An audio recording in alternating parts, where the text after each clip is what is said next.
Muy buenos días. El día de hoy pues, vamos a tratar un tema que es la educación crítica, repensando la escuela desde la realidad, junto a mi compañera Amparo Jenny Blanco González y quien les habla, Ketty Rocío Pa Martínez.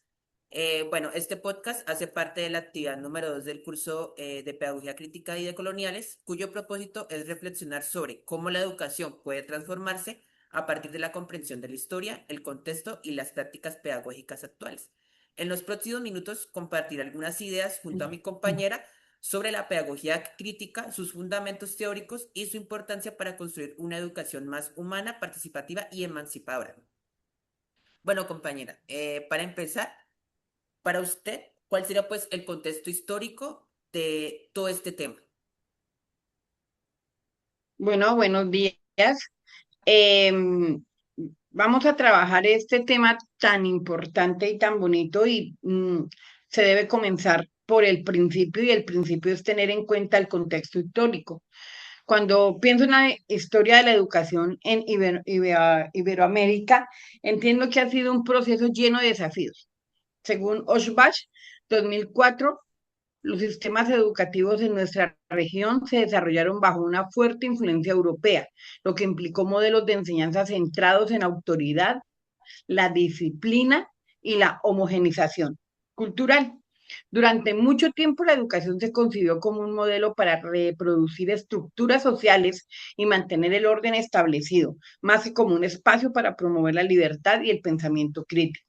Sin embargo, a lo largo del tiempo han surgido movimientos y pensadores que han cuestionado ese enfoque, proponiendo una educación que realmente responda a las necesidades y realidades de nuestro pueblo. En ese proceso histórico es importante reconocer quiénes fueron los protagonistas del surgimiento del sistema escolar en Iberoamérica. Principalmente los estados nacionales jugaron un papel clave, la institucionalizar la educación como un mecanismo de organización social.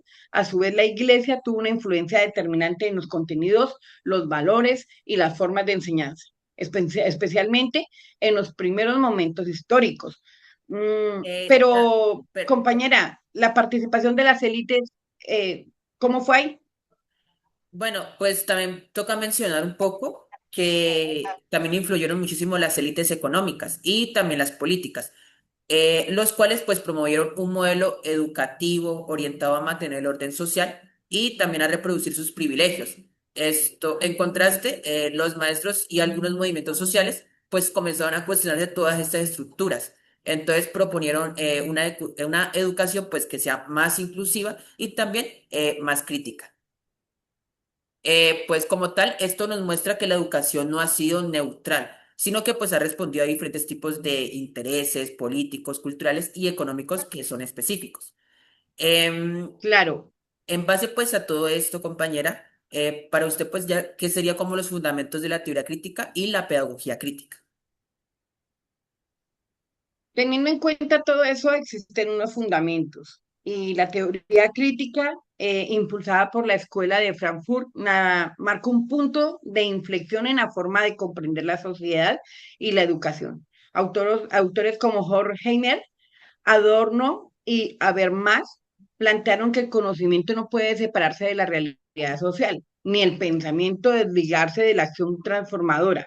Desde esta base, Henry Giroux, 2013, desarrolla la pedagogía crítica, una corriente que nos invita a repensar el papel del docente y del estudiante. Giroux propone que los educadores no sean simples transmisores de información, sino intelectuales transformativos capaces de cuestionar la estructura del poder y promover la conciencia social en los estudiantes. Esa perspectiva me hace pensar que educar no solo es enseñar contenidos, sino formar personas críticas que comprendan su entorno y busquen cambiar. Pero ya teniendo toda esta información, es bueno que aterricemos en nuestro país, que aterricemos en América Latina.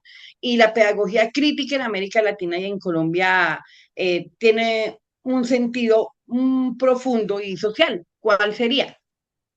Bueno, pues Maldonado en el 2008 afirma que esta corriente pues surge como una respuesta al desencanto, la injusticia y la necesidad de acción crítica en nuestras sociedades.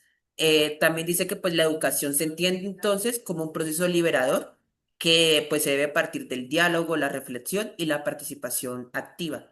En el caso de Colombia, pues Pérez e Garra en el 2019 explican que la educación ha pasado por diversas reformas, pero aún enfrentan grandes retos como las desigualdades, la exclusión y la falta de acceso equitativo al conocimiento.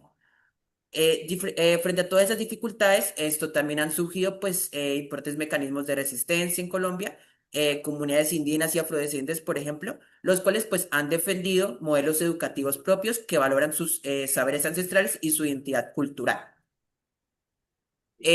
Asimismo, también muchos de docentes han reinterpretado las políticas educativas oficiales, adaptándolas a las realidades de sus estudiantes, promoviendo pedagogías pues, más participativas y contextualizadas, en donde ellos se puedan sentir incluidos.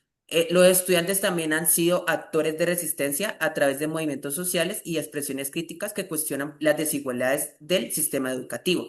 Esta resistencia pues demuestra que la educación es un campo en disputa, donde también se construyen alternativas. Em, bueno, pues considero que la pedagogía crítica es una oportunidad para transformar la escuela en un espacio más justo y significativo donde los estudiantes puedan reconocer como sujeto de cambio. Ya pues a lo que pues nos puedes aportar, compañera, ya sería como pues una reflexión más personal desde tu rol docente en la transformación educativa. Sí, claro, dentro de la reflexión personal, siendo docente, pienso que ser pedagoga o docente implica mucho más que enseñar. Es acompañar procesos de vida, es comprender las realidades de los estudiantes y generar espacios de confianza y participación, valorando cada avance significativo. La pedagogía crítica me ha permitido entender que cada acto educativo es político porque refleja valores, ideologías y formas de entender el mundo. Creo que debemos promover una educación que se despierte la curiosidad, que enseñe a pensar, a cuestionar y a construir colectivamente. Educar desde la crítica es invitar a los estudiantes a no conformarse, a buscar siempre nuevas maneras de transformar su entorno y a verse como protagonistas de su propio aprendizaje. En este sentido, el conocimiento histórico se convierte en una herramienta fundamental para transformar la educación. Comprender cómo surgieron las desigualdades educativas nos permite diseñar políticas más democráticas, más inclusivas y más sostenibles. Esto implica reconocer la diversidad de contextos, escuchar las voces de las comunidades y construir propuestas educativas desde abajo, no solo desde las instituciones. Solo así podremos avanzar hacia una educación que no produzca las injusticias del pasado, sino que contribuya a construir una sociedad más equitativa, quitando esas barreras que se fueron formando con el paso del tiempo. Y dentro de la pedagogía crítica también existen muchísimas eh, cosas buenas que pueden surgir para hacer una transformación, pero tu reflexión, ¿cuál sería? Bueno, pues la pedagogía crítica invita a repensar la práctica docente pues como un proceso de transformación, ya sea pues personal y social. Ser docente pues implica reconocer que cada aula es un espacio político y humano, eso también donde se construyen pues saberes, se tejen historias y se forman conciencias. Pues estas pedagogías nos enseñan que educar no es imponer verdades, sino pues construir colectivamente, formar ciudadanos críticos, empáticos y libres y también capaces de actuar con compromiso ético ante la realidad. Además, pues transforma al propio docente, quien también pues aprende y evoluciona junto a sus estudiantes. La educación se convierte así en un proceso de ida y vuelta, donde enseñar es aprender y aprender es transformar. La pedagogía crítica es pues una apuesta por la esperanza activa, por una educación que no acepta la realidad como esta, sino que la reinventa desde la reflexión, la palabra y la acción. Bueno, compañera, pues ya pues antes de finalizar sería decir pues unas conclusiones referente al tema. Para mí pues con esa actividad aprendí que la pedagogía, esto crítica pues va más allá del salón de clase. se transforma pues en una herramienta para cambiar a las personas y a la sociedad. Pues este podcast también me ayudó como a pensar en el trabajo del docente, también cómo alguien hace un cambio y ayuda a pensar por sí mismo. Claro, también entendí que la educación es un compromiso ético, donde se habla y se libera, algo que no puede desafiar el poder y crear soluciones con esperanza. La pedagogía crítica une la teoría y la práctica, nos da la base para una educación más humana, que incluye a todos y cambia las cosas. Eso forma a ciudadanos listos para entender y cambiar su mundo. Listo, pues eso sería todo por hoy. Entonces, muchísimas gracias.